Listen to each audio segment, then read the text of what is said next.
नमस्कार दोस्तों, आपका स्वागत है मेरे इस चैनल में एडवोकेट कृष्ण कुमार त्रिपाठी। दोस्तों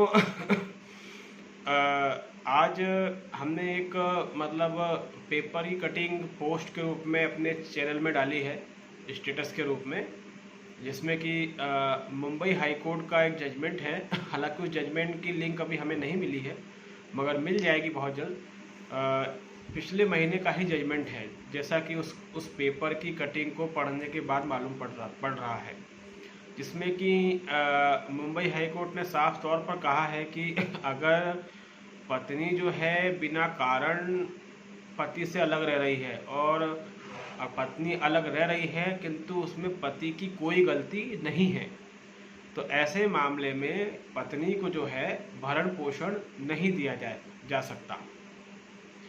तो दोस्तों सीधी सी बात है कि ये जजमेंट काफ़ी अच्छा है, और हालांकि ऐसे जजमेंट बहुत कम हैं, लेकिन जो भी है बहुत अच्छा है। इसका सीधा सा स्थापित कानून है दोस्तों धारा 125 में। धारा 125 में ऐसे दो कंडीशन बताई गई हैं जहां पर कि पत्नी को भरण पोषण नहीं मिल सकता है। पहली कंडीशन ये है कि पत्नी चरित्रहीन हो, पत्नी कैरेक्टरलेस हो, उसका कहीं अफेयर चल रहा हो, कुछ भी ऐसा हो। दूसरी कंडीशन ये है दोस्तों कि पत्नी जो है वो बिना कारण पति से अलग रह रही हो, क्योंकि सीधी सी बात है पत्नी अलग रह रही है तो उसने कई एलिगेशन लगाए हुए हैं, लेकिन बाद में मालूम पड़ता है कि जो एलिगेशन है वो झूठे हैं और ऐसा कोई कारण नहीं बनता कि पत्नी पति से अलग रहे। पत्नी अपने स्वार्थ के लिए, अपनी जिद, अपने अहंकार की पूर्ति के लिए पति से अलग हो रही है, या फिर पत्नी ने कहीं कोई दूसरा जुगाड़ किया हुआ है, ये भी एक कारण हो सकता है। तो इस तरीके से जो पति पक्ष है उसकी तरफ से ऐसी कोई भी गलती नहीं की गई है कि पत्नी जो है उससे अलग हो सके। तो जब ऐसा कोई भी केस आता है दोस्तों, तो इसका प्रोविजन साफ धारा 125 में दिया हुआ है कि अगर पत्नी अकारण ही पति से अलग रह रही है तो पत्नी को भरण पोषण को मिलने का कोई अधिकार नहीं होता है। और इसके अलावा जो मैंने पहला पॉइंट बताया कि पत्नी अगर चरित्रहीन है, उसका कहीं अफेयर चल रहा है, ऐसा कुछ भी है, और अगर पति साबित कर देता है तो सीधी सी बात है पत्नी को भरण पोषण नहीं मिलेगा। तो दोस्तों ये दो इम्पोर्टेंट कारण होते हैं जहां पर पत्नी को भरण पोषण नहीं दिया जा सकता।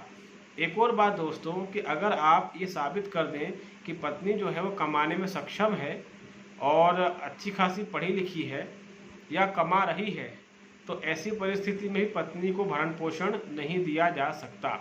अगर वो सफिशिएंट कमा रही है तो उसको भरण पोषण नहीं मिल सकता, भले फिर आप कितना भी क्यों ना कमा रहे हो। तो क्योंकि धारा 125 में साफ तौर पर कहा गया है कि अगर पत्नी कमाने में असमर्थ है तब, क्लियर उसमें उसकी पहली लाइन ही यही लिखी हुई है कि अगर पत्नी कमाने में असमर्थ है, वो अपना खर्चा नहीं उठा सकती है, तो उसको भरण पोषण दिया जाएगा, और अगर वो अपना खर्चा उठा सकती है तो उसको भरण पोषण नहीं दिया जाएगा। इन्हीं बातों के ऊपर अगर थोड़ा ध्यान दें तो दिल्ली हाई कोर्ट ने एक काफ़ी अच्छा दिल्ली जिला कोर्ट ने जजमेंट दिया था। दिल्ली की मेरे ख्याल से कड़कड़नुमा कोर्ट थी। दिल्ली में 5 या 6 जिला कोर्ट है, क्योंकि दिल्ली एक बड़ा राज्य है और वो कहीं ना कहीं स्टेट के रूप में काम करता है।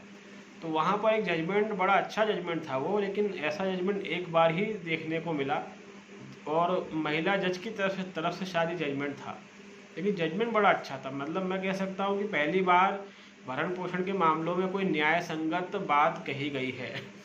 जजमेंट दोस्तों ये था कि पति पत्नी का केस चल रहा था, पत्नी ने भरण पोषण लगाया हुआ था, तो जो जज थी उसने साफ कहा कि पति जो है वो आपको 1 साल तक ही भरण पोषण देगा, क्योंकि आप पढ़े लिखी पर्याप्त हैं, तो बेहतर होगा कि आपको हम 1 साल का समय देते हैं। 1 साल के भीतर आप जो है नौकरी की तलाश कीजिए, क्योंकि आप पढ़े लिखी हैं, और नौकरी की ये तलाश जब आपकी हो जाए तो पति आपको भरण पोषण नहीं देगा। और ओवरऑल जो है कोर्ट ने लिमिटेशन टाइम बांध दिया कि 1 साल तक ही पति आपको भरण पोषण देगा। तब तक कोर्ट आपको टाइम देती है कि आप जो है अपने लिए नौकरी की व्यवस्था करें। तो इस तरीके से दोस्तों हुआ ये था कि उसमें पति ने 1 साल तक ही भरण पोषण दिया था और उसके बाद ऑटोमेटिक बंद कर दिया होगा मेरे ख्याल से। तो ये काफ़ी अच्छा जजमेंट था, जहाँ पर कि वाइफ जो है वो कमाने के लायक है, काबिल है, अच्छी डिग्रियां लेकर बैठी हुई है, वहाँ पर आप इस चीज़ को जोर जरूर दें। कई अदालतें इस तर्क को मान लेती हैं और कई नहीं भी मानती हैं। खैर, अदालत माने ना माने ये तो बात की बात है, लेकिन हमें अपनी तरफ से पूरा जोर देना चाहिए।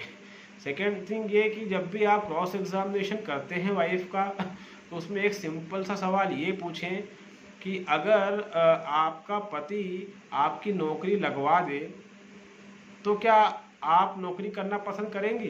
दोस्तों, वाइफ इस सवाल में फंस जाएगी, क्योंकि अगर वो हाँ कहती है तो सीधी सी बात है कि उसके क्वालिफिकेशन के हिसाब से उसकी नौकरी कहीं ना कहीं लग जाएगी और इससे पति जो है भरण पोषण देने से बच सकता है।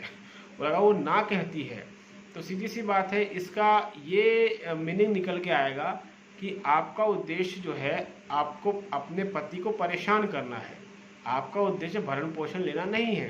क्योंकि अगर पति आपकी नौकरी लगवा रहा है तो उसके बावजूद भी आप नौकरी नहीं करना चाहती, मतलब साफ है कि आपका जो मोटिव है वो पति को परेशान करना है। तो जब आप ये सवाल करते हैं तो इसमें पत्नी के फंसने के चांस बहुत ज़्यादा हैं। वो दोनों ही जवाब कुछ भी अगर देती है तो वो आपके फेवर में ही आएगा। तो इस चीज़ को ज़रूर ध्यान रखा करें। अगर पत्नी पढ़ी लिखी है तो आप कोर्ट से कह सकते हैं कि सर कोई बात नहीं, इसकी नौकरी लगवाने की व्यवस्था मैं करता हूँ, और जब तक नौकरी नहीं लगती तब तक भले से आप मेरे ऊपर छोटा मोटा भरण पोषण अमाउंट थोप दे, लेकिन मैं इसकी नौकरी लगवाने की व्यवस्था करता हूँ। और आप इनसे कहिए कि अगर मैं नौकरी लगवाऊँ तो नौकरी करें, इससे ये खुद भी स्वावलंबी बनेंगी। फिर हमारे जो प्रधानमंत्री हैं मोदी जी, उनका भी ये कहना है कि बेटी बचाओ बेटी पढ़ाओ, महिला सशक्तिकरण की बात करते हैं वो, और महिलाओं को सशक्त बनाने के लिए स्कूल्स कॉलेजेस अलग अलग स्कीम चलाई जा रही हैं, जिसमें सरकार का हर साल का हजारों करोड़ खर्च हो रहा है। तो सर, इतनी सारी स्कीम चल रही है उसके बाद भी महिला सशक्त नहीं हो रही है, तो उसका क्या अर्थ है? तो मेरी पत्नी पढ़ी लिखी है तो इसकी नौकरी मैं लगवा दूंगा, जितनी मैं कमाता हूँ भले उतनी सैलरी ना मिले, लेकिन एक आदमी को जितनी सैलरी की आवश्यकता है उतनी मैं दिलवा दूंगा। तो अगर जब भी आप इस तरीके का आर्गुमेंट करेंगे, क्रॉस एग्जामिनेशन में आपका वकील कुछ ऐसे सवाल करेगा, तो सीधी सी बात है जज भी जो है मजबूर हो जाएगा आपके फेवर में जजमेंट देने के लिए। सेकेंड थिंग, अगर आपकी पत्नी चरित्रहीन नहीं है तो सीधी सी बात है वो बिना कारण के आपसे अलग रह रही होगी। तो आप लोग निश्चित तौर पर इस बात को साबित करने में जोर दें कि आपकी जो पत्नी है वो बिना कारण आपसे अलग रह रही है, और वो आपसे अलग रह रही है तो इसमें आपकी कोई गलती नहीं है, ठीक है। इसके अलावा अगर वो कैरेक्टरलेस है तो फिर आप जो है जासूस की मदद लें, व्यर्थ में कंजूसी ना करें। अगर आपको लगता है कि वो कैरेक्टरलेस है तो किसी अच्छे जासूस की मदद लें। जासूस जो है वो पक्के एविडेंस आपको लाकर दे देगा। हर शहर में अच्छे डिटेक्टिव होते हैं, ये खोजने की बात रहती है कि आप खोज पाते हैं कि नहीं खोज पाते हैं, ठीक है। जब भी आप डिटेक्टिव एजेंसी से मिलें तो फेस टू फेस मिलें, ऐसा ना हो कि आप ऑनलाइन मिलें, क्योंकि ऑनलाइन फ्रॉड बहुत ज़्यादा होता है। तो डिटेक्टिव एजेंसी जो होती है वो कहीं ना कहीं आपके लिए काफ़ी अच्छे एविडेंस का जुगाड़ कर लेती है, क्योंकि हमने कई बार ये देखा है कि लोग जो हैं वो डिटेक्टिव एजेंसी से नहीं मिलते हैं, या फिर अगर वो मिलते भी हैं, जैसे हमारे पास एक केस आया था, तो जो पार्टी थी वो पटियाला पंजाब से थी, तो उन्होंने पंजाब से ही हमारे शहर के किसी डिटेक्टिव एजेंसी का पता लगा के उनसे फ़ोन पर बात कर ली, और उसके बाद उन्होंने उनके अकाउंट में 25,000 रुपये डाल भी दिए। 25,000 रुपये डालने के बाद उस एजेंसी ने उनके लिए कोई काम नहीं किया, और जब उन्होंने वापस उस एजेंसी के नंबर पे फ़ोन लगाया तो नंबर डेड बता रहा था। उसके बाद जब वो हमारे शहर में आए तो उन्होंने देखा कि जो एड्रेस दिया हुआ था डिटेक्टिव एजेंसी का, उस एड्रेस पे ताला लगा हुआ है, और वहाँ पर कभी भी कोई भी डिटेक्टिव एजेंसी थी ही नहीं। तो सीधी सी बात है दोस्तों कि किस तरीके से जो मतलब आप लोग जो हैं या कोई भी व्यक्ति है ऑनलाइन चीज़ों पे यकीन कर लेता है, तो ऐसा नहीं करना है। अगर आप जब भी कोई डिटेक्टिव एजेंसी हायर करें, आप उसके पास जाएं, उनसे मिलें, थोड़ा उसका आप होमवर्क करें कि ये अच्छी एजेंसी है कि नहीं है, इनको अनुभव है कि नहीं है, कोई फ्रॉड लोग तो नहीं है, उसके बाद ही आप उन्हें हायर करें। और अगर बिना डिटेक्टिव के ही काम चल जाता है, आप खुद ही सबूत जुटा लेते हैं, तो वो और भी अच्छी बात है। लेकिन एक चीज़ हमेशा ध्यान रखें, मैंने पहले भी कई बार कहा है कि जब भी मैट्रिमोनियल डिस्प्यूट चल रहा हो तो आपकी तो इस चीज़ पर जोर जरूर दें कि आपकी ऐसी कोई गलती नहीं है कि आपकी पत्नी को आपसे अलग होना पड़े। जब आप शुरुआत से इस चीज़ पर जोर देंगे तो कहीं ना कहीं ये साबित होगा, और अगर ये साबित हो गया तो आपकी पत्नी को भरण पोषण नहीं मिलेगा। ऐसे कई जजमेंट्स हैं दोस्तों, सुप्रीम कोर्ट के भी हैं, हाई कोर्ट के भी हैं, आप गूगल पे इजीली ये जजमेंट अवेलेबल रहते हैं। ठीक है, ज़रूरी नहीं है कि हम जजमेंट के लिए वकील पर ही निर्भर हों, ये जजमेंट गूगल पर अवेलेबल है।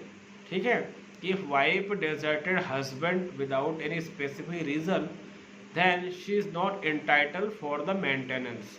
तो ऐसे कई जजमेंट्स हैं गूगल पे, और कैरेक्टरलेस हैं तब भी बहुत से जजमेंट हैं जहाँ पर पत्नी को भरण पोषण नहीं दिया जा सकता, क्योंकि ये सीधा सा स्थापित कानून है दोस्तों। लेकिन हाँ, अगर वो पत्नी चरित्रहीन है किंतु आपका बच्चा भी है तो बच्चे का भरण पोषण आपको देना पड़ेगा। पत्नी ने भले आपको अकारण त्याग दिया हो, अलग हो गई हो, लेकिन तब भी जो बच्चा है उसका मेंटेनेंस आपको देना पड़ेगा। एक और महत्वपूर्ण बात ये कि पत्नी को अपने सभी बैंक अकाउंट की डिटेल ना बताएं। ये बात हमने पहले भी कुछ वीडियो में बताई है कि जब कभी भी आपकी शादी होती है तो क्योंकि सीधी सी बात है, आप बहुत सारे बैंक अकाउंट खुलवा सकते हैं, अलग अलग बैंक हैं, प्राइवेट बैंक हैं, तो सीधी सी बात है कि आप जो है उसमें अपना पैसा रखें, पत्नी को कभी भी अपने बैंक अकाउंट की डिटेल ना दें, क्योंकि लोग ऐसा ये गलती अक्सर करते हैं और वाइफ को आपकी पूरी बैंक डिटेल मालूम पड़ चुकी होती है, उसके बाद वो बड़ी आसानी से साबित कर देती है कि आपके पास कितना पैसा है, आप कितना कमाते हैं। तो ये गलती भूल कर भी ना करें। पैन कार्ड, आधार कार्ड ये कभी भी पत्नी के हाथ ना लगने दें। ठीक है, ये प्राइवेट चीज़ें होती हैं, लेकिन हमने ये भी देखा है कि शादी के बाद पता नहीं लड़के को क्या हो जाता है कि वो वाइफ को पता नहीं क्या समझ बैठता है, साक्षात मतलब देवी समझ बैठता है वो। तो ये गलती ही आपको मरवा देती है, ये गलती ना किया करें। मतलब कि हालांकि ये समझाने वाली बातें नहीं हैं, ये क्या है कि कॉमन सेंस की बातें हैं, ये लोगों में होना चाहिए। जिस तरीके का आज ज़माना बदल रहा है, इतना दिमाग एक आम आदमी में होना चाहिए कि हम पत्नी को ये सब चीज़ें ना बताएं। वो ज़माना गया जब जो परिवार के बड़े बुजुर्ग होते थे, बुजुर्ग महिलाएं होती थी, तो वो घर की नई बहू को घर की चाबी सौंप देती थी। आज वैसा ज़माना नहीं है दोस्तों। आज किसी महिला को घर की चाबी सौंपना मतलब अपनी ज़िंदगी बर्बाद करना है। और ये काम भी करें आप, घर की चाबी सौंपें, राज बताएं, लेकिन तब जब आपको ये विश्वास हो जाए कि ये घर परिवार लायक है। शादी को 1 महीना भी नहीं होता है, पति देव पूरे जो भी उनके राज होते हैं उन सबकी उल्टी जो है पत्नी के सामने कर देते हैं। कितना बैंक अकाउंट है, कितना कमाते हैं, कहाँ पर ज़मीन लेके रखी है, कहाँ प्लॉट हैं, कितने लॉकर हैं, कितनी क्या प्रॉपर्टी है, ये सब बता देते हैं। और इसके बाद क्या होता है, पत्नी जो है हर चीज़ का हिसाब लगा के आपके ऊपर कोई भी मुकदमा लगा के बाद में सेटलमेंट के नाम पे यही सब चीज़ें मांगती है। तो इस तरीके से दोस्तों ये गलतियां आप ही करते हैं।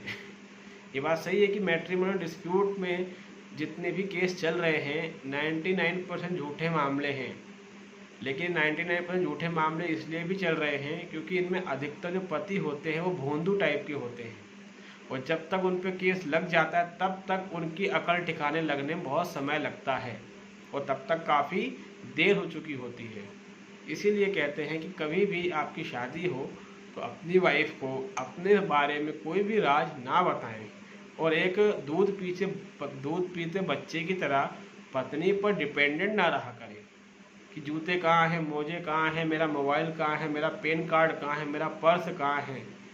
इस तरह की हरकतें अगर कोई पुरुष कर रहा है वो नपुंसक होता है दोस्तों। ये नपुंसक पुरुषों की खासियत होती है। एक अच्छे परिवार में पले बड़े पुरुषों की खासियत नहीं होती। वो अपनी पत्नी से अपने जूते मोजे नहीं पूछते हैं, ना वो अपनी पत्नी से अपना पर्स पूछते हैं कि मेरा पर्स कहाँ रखा है। ये उन पुरुषों की खासियत है जिनको नपुंसक की तरह पाला गया है, जिनके माँ बाप भी एक तरीके से जानवर की तरह थे और बच्चा भी जानवर ही बना दिया उन्होंने।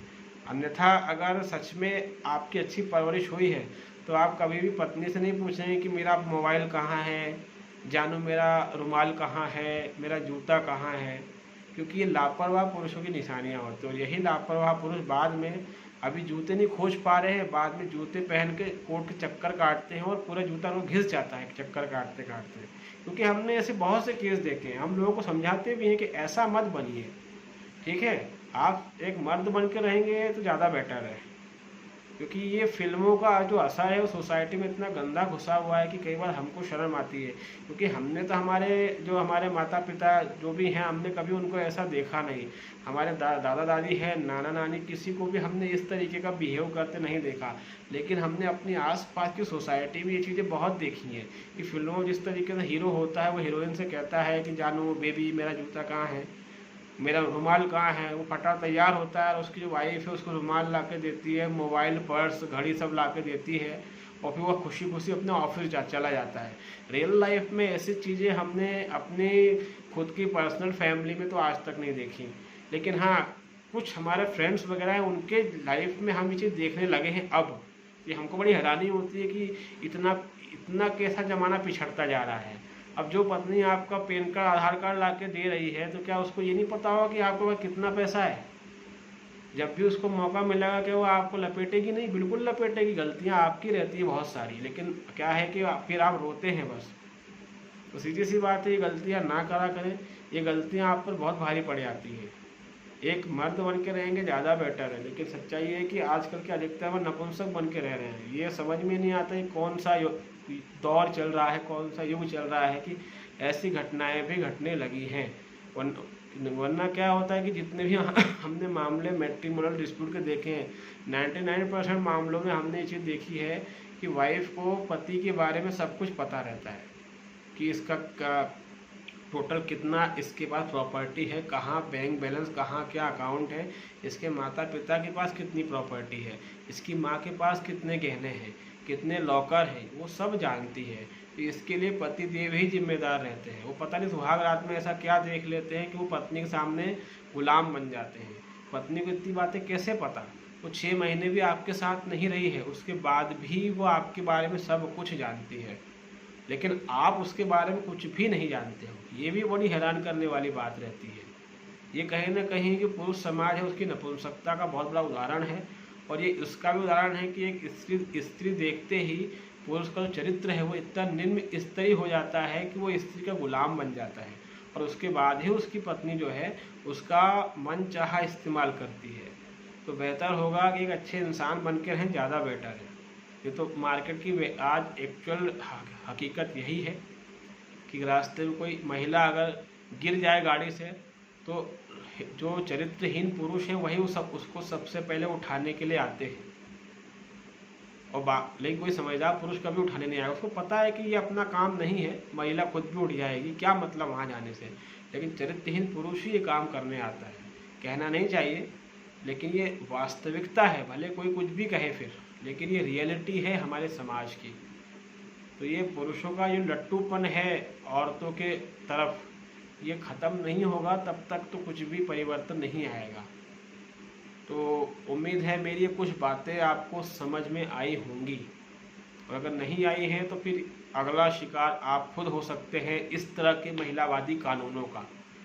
तो मेरा मेन मोटिव यही था कि जो 125 है उसमें ऐसे कौन से पॉइंट्स हैं जिसके बेस पे हम जो है भरण पोषण देने से बच सकते हैं। तो अगर ये वीडियो पसंद आया हो तो इसको लाइक करें, शेयर करें, और अगर आपके कोई सवाल हैं तो हम उसको मैसेज बॉक्स में डिस्कस कर लेंगे। तब तक के लिए दोस्तों बहुत बहुत